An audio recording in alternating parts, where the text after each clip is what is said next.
Pleased to announce today that the United States will significantly increase our numbers for refugee resettlement in the course of this next year and the year after.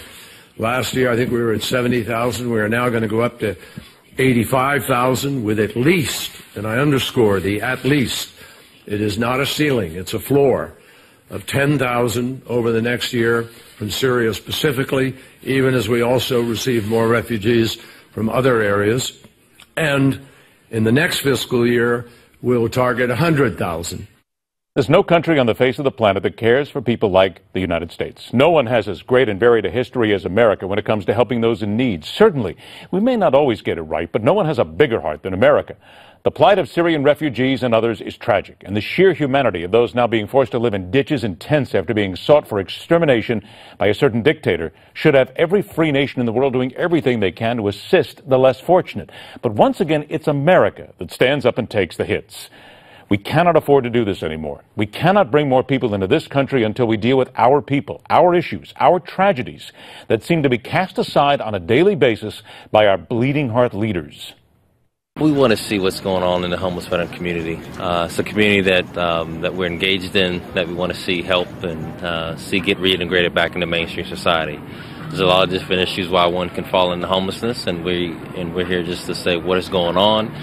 Have they been to the VA? Have they contacted local service providers? And what are they doing? And what are the challenges to getting off the streets?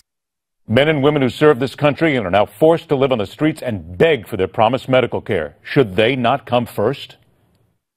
The new face of hunger represents people that you and I would never dream would be faced with the situation. 1 in 5 children in America are food insecure. I had a mild heart attack and I have to eat certain foods, so it's kind of hard to balance things out with my children. It hurts to even think that my kid would go to bed without having a meal in her stomach. American children not knowing where their next bite of food will come from, literally starving families with bureaucratic bunglers, leaving them to fend for themselves.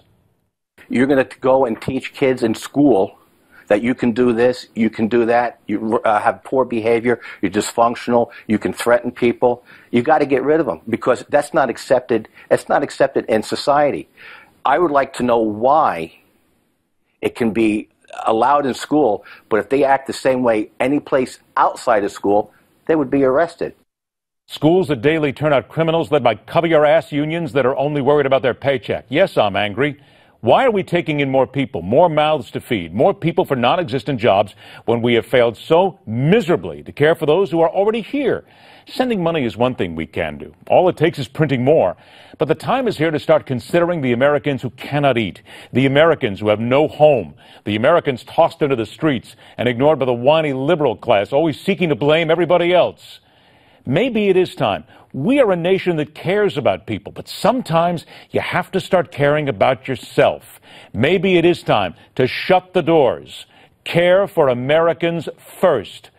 We're here. Our kids are starving. People are on the streets. Let's worry about us first for a change. There's nothing wrong with that. That's my opinion, telling it like it is. You can tell me what you think about it, too, simply by going to social media, because this is an issue that we cannot let sit. We must address it every single day. Rock on, true believers. Thanks for joining us. See you tomorrow, right here on The Hardline.